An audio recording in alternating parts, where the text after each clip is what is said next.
One of the things about being a parent and running a business, what it has done is it forces you to kind of prioritize and let go of some stuff and let go of some perfectionism and let go of some things that truly don't matter. You know, when you have a child, you make a choice at some point in some way, whether you were conscious of this or not, but you have made a choice to enhance your life in and roll with all the unexpected enhancements that this little being will bring into your home and into your life. Hello, hustlers, entrepreneurs, solopreneurs, small business owners, everybody out there trying to turn an idea into income. I want to welcome you to Serious Business, because it's serious, but it's not all that serious. Welcome to your weekly spot to get everything you need to know about making your business more profitable, but also having a lot more fun while doing it, because if this ain't fun, you shouldn't be doing it. Hello, everybody. It's Suzanne Evans and Melanie Orr with Serious Business, and we are so excited. Why are you laughing already? I don't know. It's so not serious that she can't even let me say the title. Welcome. We are excited to be back with another episode, and we're going to talk about, so just stay tight, so don't tune us out if you don't think this relates to you. We're going to talk about kids and business today, but it can also be pets and business. It can be parents and business. You know, one of my favorite folks, TD Jakes, he has this great quote where he says, how can you get married and not think it's going to change your life? You can't get a goldfish and bring it home and it's not going to change your life, right? So anytime you've got something else going on in your world besides you, a partner, a spouse, it's going to have some sort of impact on your business, effect on your business, and so much so that you know, you have to strategize what you do with all the people in your life while you're growing or while you are an entrepreneur. And it's a part of the whole strategy and what that looks like. There's the founder of Stonyfield, I totally went out of my head what his name is, but the founder of Stonyfield Products, yogurts, half and half. It was a big market in New York, and now it's obviously everywhere. He sold his business, but his wife wrote a book about being married to an entrepreneur, and she now has a consistent column. I think they both write it together. I want to say in Inc. magazine about living with a business owner and an entrepreneur, and I found amazing insights over the years from both of them, because it's an interesting ride, right? It's an interesting ride for kids. It's an interesting ride for spouses. It's an interesting ride for if you're caring for possibly elderly parents. So how do you do it all? And how do you pull it all together? And Melanie and I happen to be in business together. I think that probably, I don't know if it makes it worse or better. I think Monday, Wednesday, Friday, it makes it worse. Tuesday, Thursday, Saturday, Sunday, it makes it better. It's all a little bit of a roller coaster. But I'm going to start actually by talking about kids and business, because for the most part, a spouse in your life is a functioning adult. And they do have the ability to take care of themselves, and they do have the ability to feed themselves and do what they need to do. But if you've got little ones really under the age of probably 15 or 16, you have a responsibility to manage a business, grow a business, get new clients, feed a child, get a child to school. So how do you do it all, right? How do you do it all? How do you make it all happen? How do you make it all work? And again, if you don't have a little one, just switch this out with whatever else is on your plate for responsibility. So Melanie, what would you say? Just talk a little bit about how, I mean, we built this business for the first We built this city. Okay, I can't help it. Whoa. I just needed to sing We Built This City on Rock and Roll. That exhausted me. We built this business on rock and roll. We built this business. Let me start over. So sorry, everyone. For the first 7 years, childless, right? We had 2 dogs. You make that sound so sad. We were childless women building a business in the prairie. Yeah, but we were childless women. Yep, we did. So what's changed for you? Like what do you have to say about doing it with kid and without kid? Well, listen, it's different. I don't know how to explain it. And I'm sure there are people who are much more articulate about this than I am. But one of the things about being a parent and running a business, what it has done is it forces you to kind of prioritize and let go of some stuff and let go of some perfectionism and let go of some things that truly don't matter. You know, when you have a child, you make a choice at some point in some way, whether you were conscious of this or not, but you have made a choice to enhance your life in and roll with all the unexpected enhancements that this little being will bring into your home and into your life. And those enhancements means that I could normally, before I had a child, I would sit, in the office until, like 8:00 at night till I was hungry, and then be like, okay, let's leave. And you didn't get hungry until 8:00 at night? Well, we would stay until like 7:30 or 8. And that's when we would go to dinner. We would eat dinner at like 8. We were late. That was my joke. I know. But, kind of roll in, and if you it is hard to prioritize, because one of the things about the business that we run currently is we have 15 staff members who are constantly in need of something. And so between the hours of 9 and 6 p.m., they are vying for our attention. There's constantly something that there are days when it's not easy to stay on track with my own projects. So what I used to do before I had a child is like early morning or late at night, and mostly it was late at night, I knew everybody would leave me alone after 6 p.m. And that's when I would get my shit done. But I can't do that anymore. I could, but it just is not going to work out that way. And so I really have to kind of pick and choose what the important tasks are. You have to delegate better. You have to, just like I said, let go of some things. And so there are days when that's easier said than done. And we've managed to do it for 3 years, but it changes the way that you kind of look at your priority list. And that's a good thing, because, you're choosing to fill your life with other things. Yeah, and I think also that for me, I would agree with you that I had a routine of catching up on things at certain times, and now that time is filled with either a combination of childcare or just wanting to be with your child. I mean, sometimes you're in a childcare mode where you just need to take care of that child. That's about 20% of the time, but 80% of the time is a desire to be with that child and do things and activities. And so it gets kind of filled with that. And I think one of the things that I have to do, and I want to recommend this book to everyone. It's a book called Simplicity Parenting by Kim John Payne. Brilliant book, Simplicity Parenting. And Melanie and I took a parenting class based on this book and on one of his coaches, and it was an amazing class. But really what it did that year was it simplified my business. It's about simplifying the child experience and how to support them in a non-chaotic, and listen, Melanie and I are chaos. So seriously. So it was something that was kind of important to us to kind of look at, and our business is chaos and we're drama, and it's all those things. But it's to look at the child experience and how to simplify that, because really at the end of the day, what a child wants is your time, and they want consistency and simplicity. But what I did was I applied it to my business a couple of years ago. And what really ended up happening was I realized we were doing all these things. I didn't know why we were doing them. And we even had team members that I didn't know what benefit that we were getting from that person. Not that person's fault, but just the role that they were in. And I was looking at things we were offering and services we were doing and extras we were adding on and time that we were spending. And I would say, Melanie, that over the last 2 years, our business has simplified probably by 40% maybe, probably 40%. We're actually in the middle of a big simplification process now as well.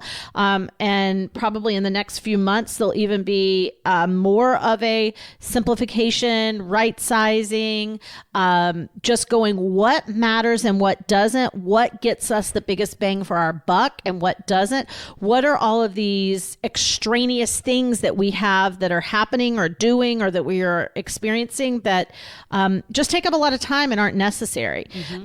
So that's a big part of what changed. And I would encourage you to look at, if you are juggling aging parents and you're the sole provider for them or caregiver, or if you have a little one who maybe, you've decided to build a business while you have a young child, or you had a business like we did and then had a child, and what you're looking at to be different, I would ask, what can you simplify? And I find that every time I simplify, I am more profitable. That doesn't always mean top line profit, right, guys? That doesn't always mean gross profit. But the only thing that matters at the end of the day is your net profit, because that's what you get to keep. But I find that every time we simplify, we make more money, because complicated things are expensive, right? Chaos and complication is very expensive. So if you are looking at juggling all of it, I want you to make a list. I want you to make a list that says, what is every function my company does? And this list may take you a week to make. You're probably, gosh, we did this years ago, Melanie. We came up with hundreds of things. It was like a 4 or 5 page list. Yeah. Every function in the company, like what is everything we do? And when you begin to look at that, if you ask yourself, how could I reduce this just by 20%? That 20% is going to give you 20% more time. Right there, you're going to have less stress, make more money. Things are going to be easier, right? If you reduced it by 40%, what would that do for you? So that's a really tactical, tangible thing that you can do when you think about, how do I do it all? Now, here's the second piece about being a caregiver for a parent, or having a child and running a business: the guilt. Right? I'm on the phone with a client. I have to do this meeting. We've got a deadline we have to hit. I'm at an event, right? So I'll kick it to you on the guilt front, Melanie. Ooh, I can really ride the guilt train. Yeah, there's just, it's so easy to look at other people and compare yourself and be like, oh, but they, they're home at 4:00 every day and cooking dinner, and that is just not how our life works. And I think also as entrepreneurs, our life and our workflow and our work habits and patterns are very different from parents that work 9-to-5 jobs. Or parents who have one parent working a 9-to-5 and another parent who gets to work part-time, or a stay-at-home mother or stay-at-home father, any kind of stay-at-home parent, So I think it's very easy to play the comparison game, and it's really, really easy to get into your own head and question, am I doing the right thing? And I have to go back. And, this goes to, I will talk about this nonstop, probably every podcast that we have, this will come up consistently, but the 10-10-10 rule. And when you feel that moment of guilt and you feel that moment of like, what's happening? Should I have done this or, said that, or whatever it is, your kid wants your attention. You have to go 10-10-10. Will this matter in the next 10 minutes? Versus the next 10 months versus 10 years. And that's the Heath Brothers concept. It's the Heath Brothers concept, this 10-10-10 concept. And I do it in everything. I do it in my personal life. I do it in business a lot. And it's like, in 10 minutes, this is going to have a huge impact on him. Or in 10 minutes, he will have forgotten that he needed this or wanted that toy or whatever it is. In 10 months, this may have an effect on him. If I don't find the time to make sure that I can get him to go to his baseball teams, does it affect his socialization? Things like that. You really have to start weighing the 10-10-10. And so when you have guilt, you have to step back and go, okay, where is this guilt coming from? What's reality here versus what's me just being in my head? Who is giving me this judgment? Because often when we have guilt, I have a few people in my life who create this. They have a lot of judgment and they'll say things that trigger me. It's not factual. It's just their own shit. I was going to say 50% of everything happening to you actually hasn't happened.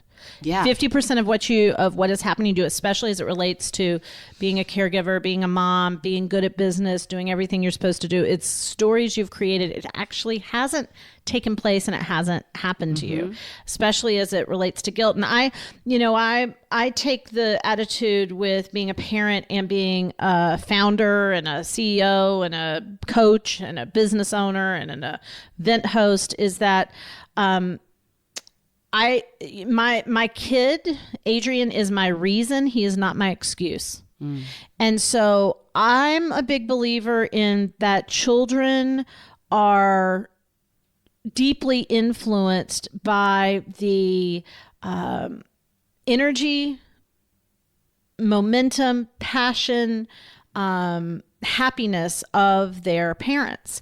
And I believe if you are demonstrating doing something that you love, something that you're good at, something you can win at, something that you can succeed at, that kids are happier when their parents are successful. And that doesn't mean you're going to succeed in every single thing, but I think one of the greatest gifts you can give your kids is to go to work and to be really committed and to be an incredible worker, but a worker at something that matters to you and doing something you really enjoy. Let the hate mail come. I actually think that your kids having the experience of you, I think it's amazing. Listen, here's the entrepreneurial magic. I get to be home with my kid more than people who have a day job, but I also have moments during extraordinary push in the business or a launch where I intensely am focused on the business. So that's why I love business. It gives me the flexibility of being where I want to be when I want to be there. But I wouldn't want to be at home all day with my kid every day. That's actually would not fulfill me. So it's about, kids are little, they're little energy like vacuums. They just can feel and see and know and experience energy. And I believe they feed off of fulfillment. I believe they feed off of fulfillment. So the more fulfilled you are, the more curious, creative, happy, engaged, connected kid they are. So certainly I have times when I feel guilty. I'd be a big fat liar sitting here if I didn't say that I never am. But the guilt is rare because I only feel guilty when I am not able to be with Adrian and I'm having to do shit I hate. If I am doing something I love, I have no guilt around that because I understand that fulfillment begets fulfillment and my fulfillment will encourage his fulfillment. So I think you have to manage the guilt. I think you have to let it go. I think you have to realize it will be impossible for you not to get some of this wrong.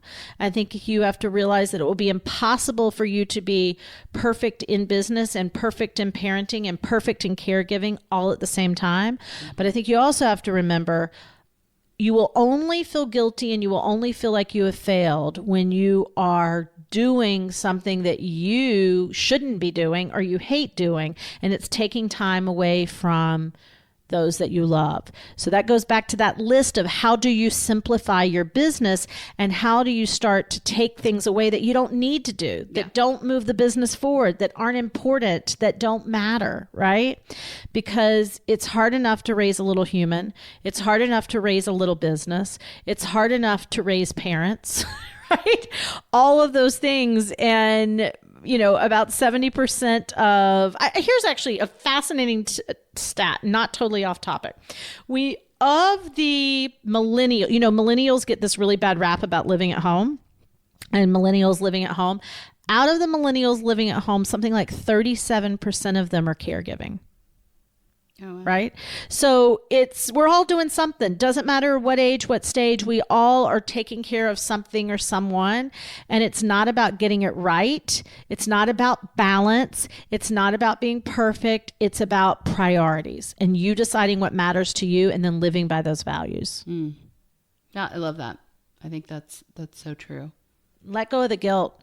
Let go. Stop being sorry. Stop being sorry. Stop being sorry. It is what it is. Get up tomorrow, prioritize, put your time where it matters to you. And even if you get it 80% right, it's going to be amazing. It's going to be amazing. Yeah. Yeah, So I agree. Kids, and we're actually going to have an upcoming episode with an amazing friend of ours. So be on the lookout for this. Speaking of kids, whose son has cancer, and we're going to talk about what happens to your business when unexpected tragedy, unexpected shit Because happens. it doesn't have to be a kid. It's anything. just family. It can be general. health. It can be family. It can be I had a client years ago who had a house fire. I mean, you go to bed one night, you wake up the next morning and your home is gone. So we're going to talk about how you navigate that and how you traverse that. But that'll be one of the upcoming episodes. So thank you for being here, whether it's kids or parents or spouses or mouses, whatever you have in your life that you're having to give time and attention to. Hopefully this concept of simplifying gets you to a better, healthier, easier place. And check out that book, Simplicity Parenting. Doesn't matter if you're a parent or not. It's great concepts for anybody who wants to simplify anything, by Kim John Payne. All right, we'll see you on the next episode of Serious Business. Everybody have an amazing day. Bye. Thank you so much for listening to this week's podcast, Serious Business. Please follow us on Instagram at The Driven Inc. and make sure to check us out on Facebook at Driven Inc. as well. Subscribe to this podcast. You don't want to miss a single episode, and tell a friend, because good friends share good stuff. See you next week.